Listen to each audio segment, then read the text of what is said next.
Hey everyone, it's Lily. Thank you for joining me in this video. It is my currently inked February 2024 review. As you can see, we've got a couple extra additions from the last video when I showed you what was inked. So it's just those two at the end. I will talk about them later in the video.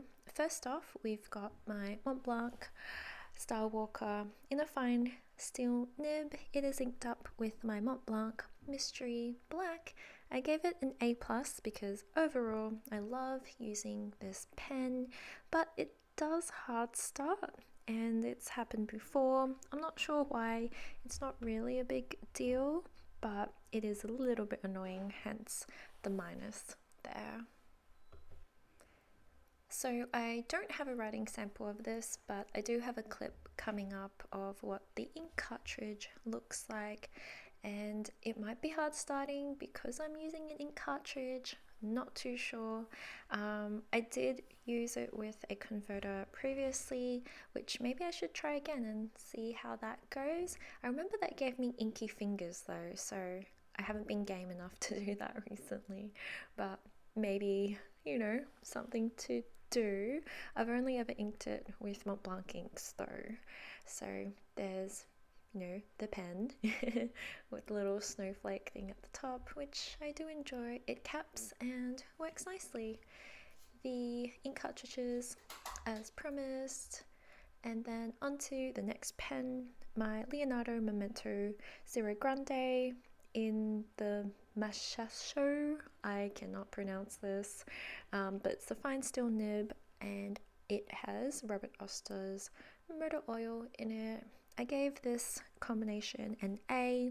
Awesome combo. I love how this writes. It is quite a girthy pen and it's been okay so far. Beautiful writer. So I don't mind girthy pens. You'll see in a little bit. I have another one which is the TWSBI Kai. I do think it's a little bit wider around the section where you hold it, so a little bit more uncomfortable. This one so far I found it comfortable, so no complaints from me. I enjoy it and I look forward to using this one more. I still have ink in it. Oh, and I still have some ink in the last pen as well. We have a snippet with what the bottle of the ink looks like coming up, plus a writing sample. So here's the bottle, your standard plastic Robert Oster bottle, and a writing sample. As you can see, we've got just a dark brown, and it's pretty much black if you don't see the ink pool, so pretty safe for work. Next up, we've got my Parker Jotter fine steel nib in Van Diemen's Harvest. I gave this a B-. Beautiful nib, but the pen is just too slim for my big hands. It's a great pen and ink combo though, and I really do enjoy this nib. I just wish it was a little bit bigger, just because I find myself gripping it. As I've mentioned before, I have no complaints regarding the color of the ink and the ink in general, and I think the only thing really holding me back from giving it a better rating overall is the pen. It is quite small, but it does pack a punch. I don't know if I want to keep this. I really just want to keep it for the nib. But yeah, here we've got the ink and a writing sample as well. Just a beautiful green. I love green inks, particularly dark, saturated, legible green inks. So this one's great. So next up, we've got my Waterman Expert Gloss Black. It is in a fine 18 karat gold nib. I have Diamine in it. Overall, I gave it a B-. I love the nib on the pen. I really like the pen as well. I know it looks quite boring, but when I first started getting into fountain pens and using it, I was really attracted to plain black pens. It was just my thing. I thought it was professional. It looked sleek. Of course, I have other colors now, but this was one of the first pens I bought. I love it, but the pen and ink combo, not really for me. So not great. I will try the ink in something else. I'm just really drawn towards more saturated, intense, I guess, kind of inks.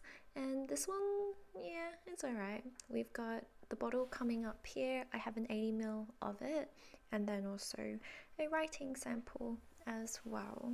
So here's the bottle. I've only inked it up in this pen once, so I really do need to try it out in some other pens, but it's beautiful. It's got some shading, but I don't really mind if things have shading or not. So yeah, overall, it's really pretty, but not in love.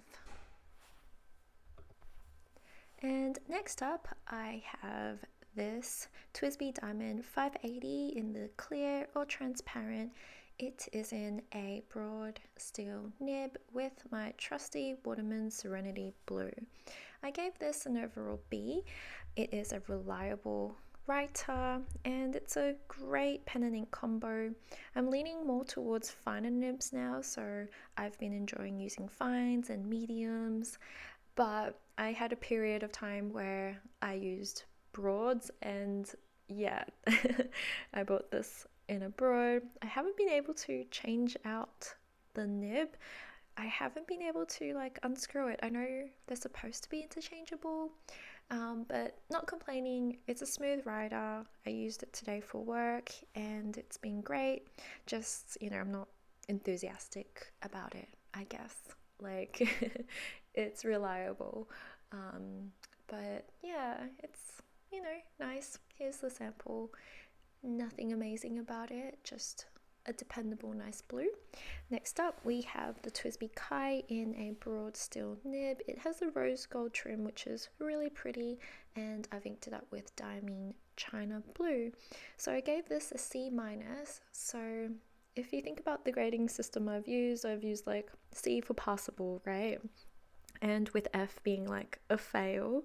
So I gave it a C minus because I would use it, but I do think it's too girthy for me, and it's a great color though. The Serenity Blue is good. I feel okay-ish about it. Again, I'm not excited to use it, but I wouldn't completely steer clear away from using it, if that makes sense. I do think the color looks like Serenity Blue. This does look a little bit saturated in comparison to the above, but it's actually quite close, I think. Here's the bottle. I have it in this little plastic 30ml, and I wrote with it as well. So I have some video clips of me transcribing this book. I do some professional development for work, which includes reading some books, and this particular one is by Brene Brown called Daring Greatly, and I just wrote some notes around it. Smooth pen, it's very wet. I do think I wish I got something a little bit skinnier. I mean, like a smaller nib size, so like a fine or a medium, but overall my only complaint with this pen is just it's way too girthy. I don't know how I feel about that, besides not super excited, and I do think I want to use other pens over this pen if I had a choice. So that's a thing. So the whole Goldilocks situation with trying to find a pen that fits well in your hand, right? So too small, too big. I do enjoy this pen overall, but I do think I'm just, I don't know, finding that I like something in between this pen and I guess the Parker Jotter. So not the most comfortable. I'll see how I go. I'll continue to use it. I am finding myself wanting smaller nib sizes overall, but I will continue to use my broads because I don't really have a problem with them. They're still beautiful writers. I love looking at how the ink flows on the page. It does feel more saturated, it's easier to see as well, but I do have to write a little bit bigger. So my next two pens are both by Pens by Casey, and this first one is the blue and purple one, and that's just me trying to see if there's any ink left. I wrote like half an A and it stopped working, so I used this one up completely in February. It is a great pen and ink combo. I love it. It's just a stunning pen as well. I'm using another pen I have inked up here just to write out my little review. So I wrote beautiful ink and pen combo. I used it all. I would ink again. A pleasure to use all round. So beautiful. It's got Pelikan 4001 violet in it, and you'll see in a little bit what the bottle looks like. And yeah, love it. It's really great. I look forward to using this one again in the future. And I really want to try more hand turn pens, particularly by Just Turnings, but yeah, they're just great. So here's me looking at the two. I only recently realized that this red and purple one is a little bit bigger, so it's like a little bit longer. I thought they were like exactly the same, but they weren't. It's not a big problem at all. I think the lid and I think a little bit of the end is just a little bit longer, and that's fine. I gave this one an A as well. They both have fine nibs, and this was also inked up in Pelikan 4001 in violet. So the reason why I ink it up in the same color is because there's not much capacity for the converter thing. So when I'm writing notes for work, I just want to make sure that if I run out of one color or like one pen, that I have the same color and nib size in another pen so I can continue to write it, because I've had the problem where I've run out of ink and then the next pen I use is not the same color or the same width, and it just looks a little bit weird. But yeah, here's the bottle, 62.5 mils. I really like the color, and yeah, writing sample here of the red and purple pen. It looks great. I really do need to use purple more often. I think I just use more blues, but purple is such a great color as well, so I really do need to dig out more of my purple inks to use up for next month, I think. Next up, we have the Nahvalur Original Plus in purple, steel broad nib. Use this all up, as you can see. I try to clean it out, but it's still a little bit wet inside because it is a vacuum cleaner. This is my first time using it, so first time using the pen and also first time using the ink. So the pen's only been used once.